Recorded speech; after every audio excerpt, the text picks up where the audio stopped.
불평과 원망하는 생활에 빠지지 않아야 합니다라는 제목으로 말씀을 드리겠습니다. 도박하는 친구하고 매일 만나면 도박에 빠질 가능성이 많아집니다.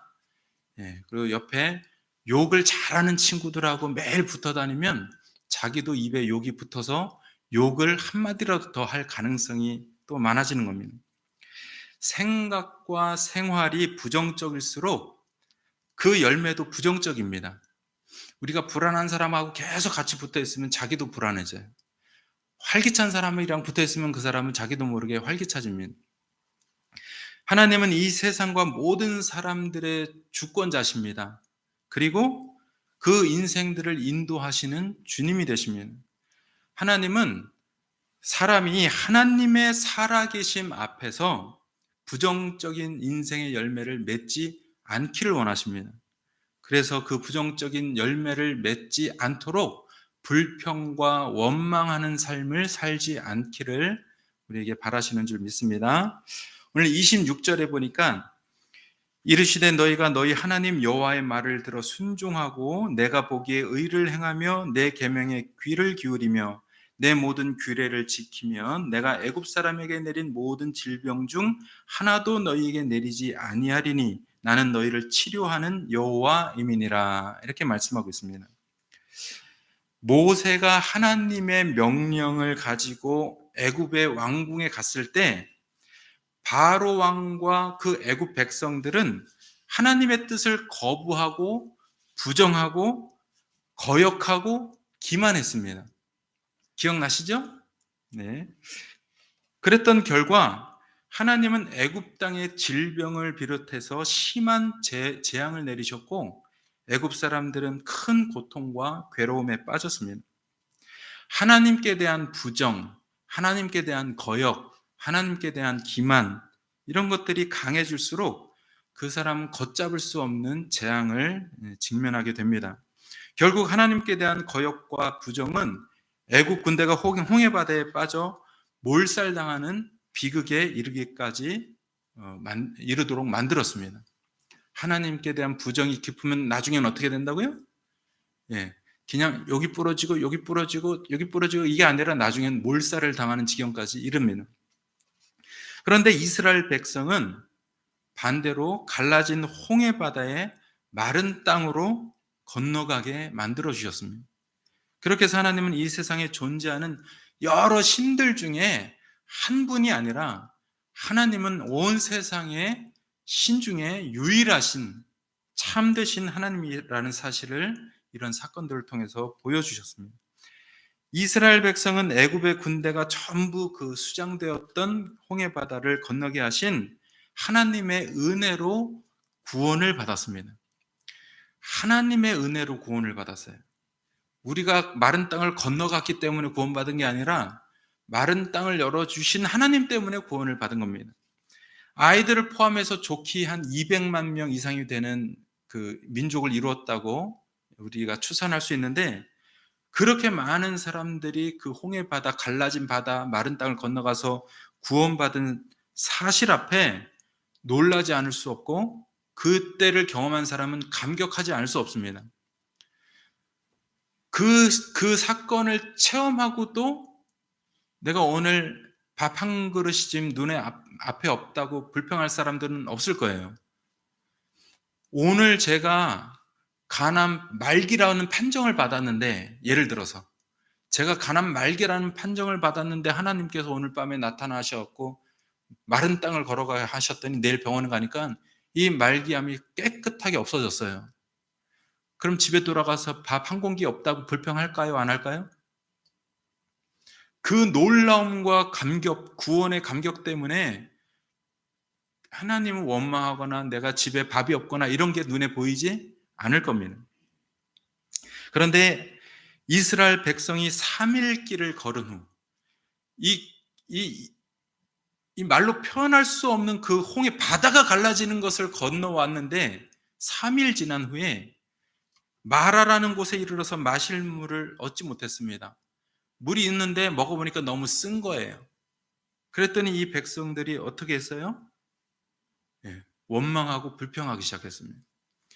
홍해를 가르신 하나님의 인도하심을 체험했던 백성이라면 당장 눈앞에 마실 물이 없어도 목이 마른다고 할지라도 하나님께서 우리에게 이렇게 홍해 바다까지 갈라내시고 마른 땅을 얻게 하신 하나님이 물을 때가 되면 주시겠지, 이런 마음을 가지고 인내하고 믿음을 가지고 나가서야 됩니다.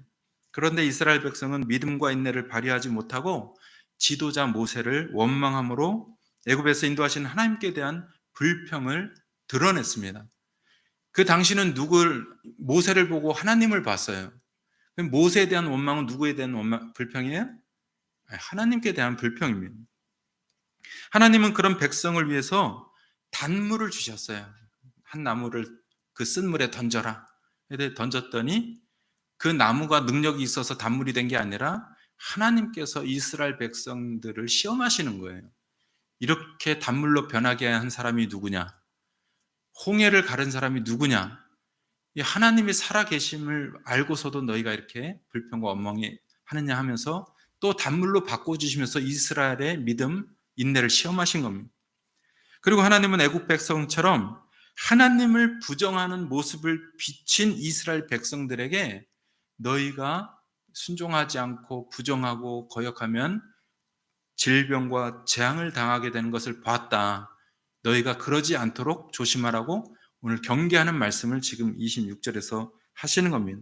이스라엘은 세상 모든 나라가 하나님 앞에 불순종해서 질병과 재앙의 고통에 빠질 때 치료하시는 하나님이 누구신지를 신이 보여주는 백성으로 부름을 받은 민족이 바로 이스라엘 민족입니다. 저와 여러분은 약간의 불평과 또 고통이 있을지라도 믿음과 인내로 살아가셔서 가족과 직장 동료와 이웃 사람들에게 하나님이 치료하시는 분이라는 사실을 보여주도록, 드러내도록 부름을 받은 사람들인 줄 믿습니다.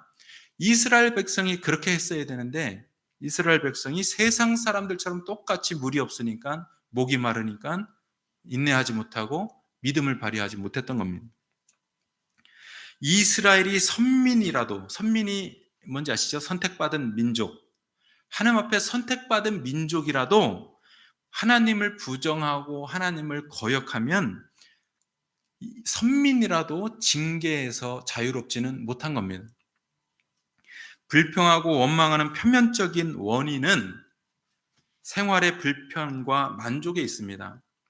그래서 우리도 지금 살다 보면은 언제 불평하고 원망해요? 돈이 조금 부족하거나 아니면 또 자고 났더니 몸이 찌뿌둥하거나, 그렇죠? 그리고 또 사람을 만났는데 내 마음 같지 않았고 관계가 불편하거나 원하는 대로 되지 않거나, 다 이렇게 생활의 불편, 그런 불만족 때문에 우리가 원망하고 불평하는 겁니다. 그런데 보다 근본적인 불평과 원망의 원인이 있는데 그것은 구원에 대한 감격을 잃어버리고 구원하신 하나님께 대한 믿음을 찬양하지 않고 산 데 있는 겁니다. 하나님께 대한 찬양을 잃어버릴 때 우리는 근본적으로 불평과 원망하게 돼 있다는 거예요. 물이 없어서, 돈이 없어서 원망하는 것은 표면적인 거예요. 더 근본적인 불평과 원망의 요인은 우리를 구원하신 하나님께 대한 찬양하는 소리, 찬양하는 마음이 없기 때문입니다. 오늘 앞에 읽은 모세의 노래, 미리암의 노래는 하나님께 대한 찬양입니다. 홍해에서 구원해 주신 하나님께 대한 찬양이 사라질 때 불평과 원망이 생깁니다.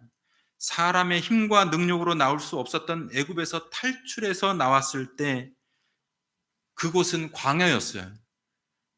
그러나 광야에서 찬양했습니다. 사람의 힘과 능력으로 건널 수 없었던 홍해 바다를 건넜을 때 거기는 더 깊은 광야였습니다. 그럼에도 찬양했습니다. 세례라는 것은 하나님의 능력으로 세상에서 구원받은 사실을 증거하는 겁니다. 이스라엘 백성이 물을 통과해서 건너 나왔다는 것은 하나님의 구원하심 앞에 이 사람들이 하나님의 능력으로 죽음에서 생명으로 옮겨졌다는 뜻이에요.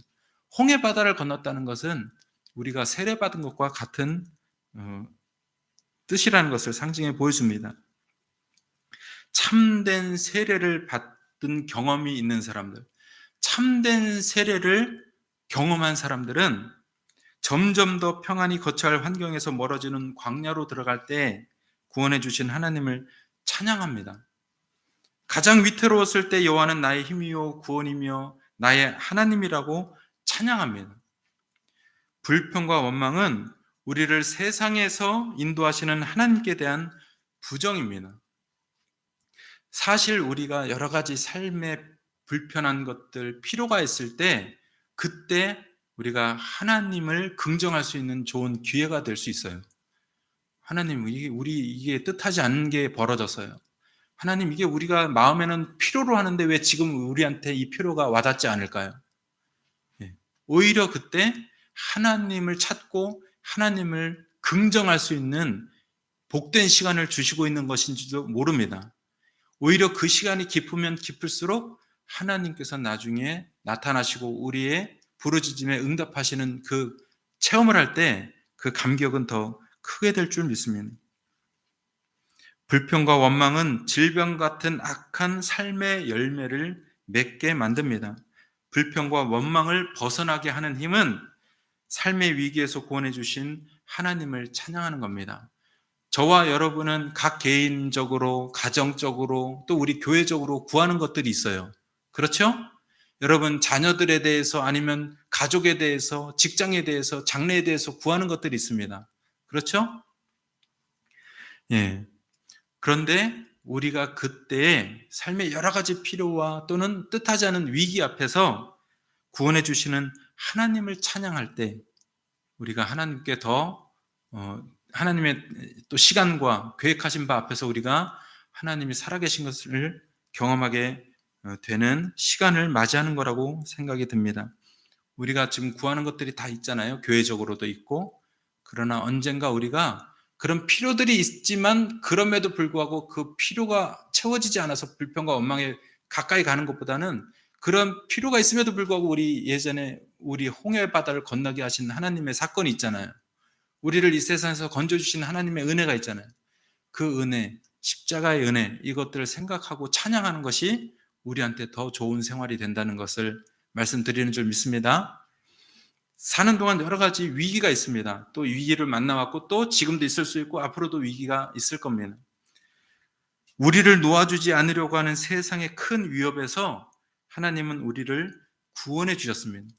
사실 홍해 바다를 걷는 사건, 이 세상에서 우리가 죄의 사망에서 건진받은 사건보다 더 큰 사건은 앞으로 일어나지 않아요. 더 놀라운 일은 벌어지지 않습니다. 그것보다 다 작은 일들이기 때문에.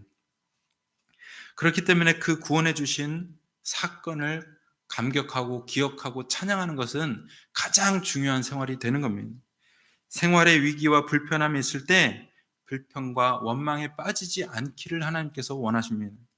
불평과 원망에 빠지지 않기 위해서는 이 세상에서 구원하신 하나님의 이름, 하나님의 능력, 나의 힘이 되신다, 나의 하나님이 되신다는 사실을 찬양하면서 이 모세처럼 미리암처럼 내가 여호와를 찬송하겠다 하는 찬송으로 살아가셔야 될 줄 믿습니다.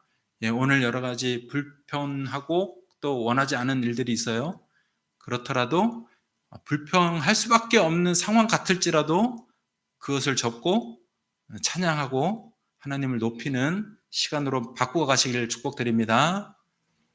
아멘. 주님 아버지.